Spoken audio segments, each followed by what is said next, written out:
Miss হবে না আপনার পছন্দের টিভি শো। দেখুন জি5 অ্যাপে একদম ফ্রি। আপনার স্ত্রী হওয়া সত্ত্বেও আরশিকে কেন এখনো প্রোডাকশনের কাজ করতে হয়? তাহলে কি অন্য কোনো কাজ খুঁজতে হবে আমাকে? না না, অন্য কোথাও কাজ খুঁজবি কেন? তুই তো নিজের যোগ্যতায় কাজটা পেয়েছিস। আরে লোকে বাড়ি বয়ে এসে সেদে তোকে এই কাজটা দিয়েছে, তাহলে তুই এই কাজটা ছাড়বি কেন? সুপারস্টারের বউ বলে কাজে নেবে না, এটা কোনো যুক্তি হতে পারে নাকি? ঠিক ঠাম্মি, কিন্তু স্যার যে কি... আরে ছাড় না, ওর কথা ছাড়।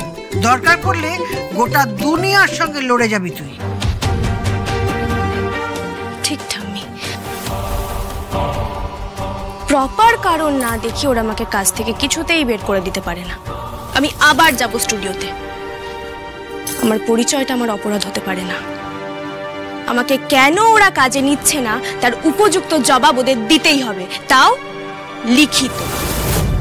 একদম ঠিক, লিখিত কারণ নিয়েই তবে ছাড়বি। সাক্ষ্যজিৎ, আজকে আরশি মজুমদার স্টুডিওতে এসেছিলেন। উনি স্কুটি করে প্রোডাকশনের কাজ করতে এসেছিলেন। এই বিষয়ে আপনার কি মতামত? No comments.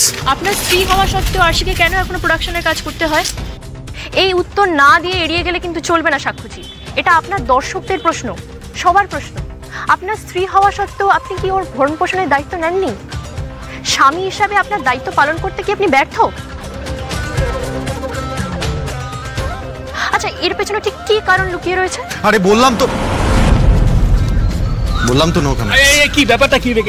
পেছন আপনারা পেছন। দাদা এখন আপনাদের সাথে কোনো কথা বলতে পারবে না।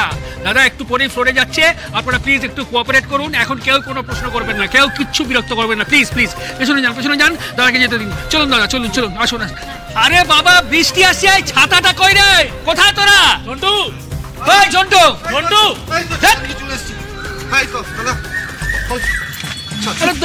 দে আমাকে অপদার্থ একটা। একটা ছাতা খুলতে তো একেবারে মাস খাবার হয়ে যাবে। এই যদি আরশি থাকতো না, কি রে বাবা, এই যদি আরশি থাকতো কোনো চিন্তাই থাকতো না। সরি দাদা, ভেরি সরি। চলো। না, এখন কোনো কথা বলা যাবে না। যাও, দাদাকে যেতে দাও। কেন? আমি কেন যাব? আমি কোথাও যাব না। আমার সাক্ষর সাথে কথা আছে, আমার অনেক কথা বলার আছে। আমি এখানেই থাকবো। আমি এক্ষুনি সব কথা বলতে চাই। আরে বাবা, দাঁড়াও। আরে তুমি এখানে? হ্যাঁ দাদা, আপনার সঙ্গে দেখা করবে বলে ও একেবারে সকাল থেকে হতে দিয়ে পড়ে আছে এখানে। আরে শুনবো না কেন? তোমার কথা অবশ্যই শুনবো। তোমার সাথে আমি পরে কথা বলছি।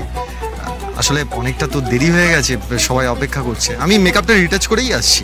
হ্যাঁ, এসে তোমার সাথে কথা বলছি, ঠিক আছে? চলো মধু। রিমাইন্ডার দিসনি মানে তো চেয়ারটা আসবেই না। আর কিছুক্ষণের মধ্যে শুটটা শুরু হবে। চেয়ারটা না এলে দাদা বসবে কোথায়? আমার মাথায়। দাদা মানে এত কুচো শুটিং তো পুরো মাথার বাইরে চলে গেছে দাদা। মা কালী বলছে আর ভুল হবে না, আমি ঠিক ব্যবস্থা করে দিচ্ছি। আমি আয় ভগবান, আর তুই কি ব্যবস্থা করবি? এক্ষুনি শুটিং শুরু হবে। গেল আমার আজকের শুটিংটাও মায়ের ভোগে গেল রে, মায়ের ভোগে। আরে কোথাও যায়নি বাচ্চুদা।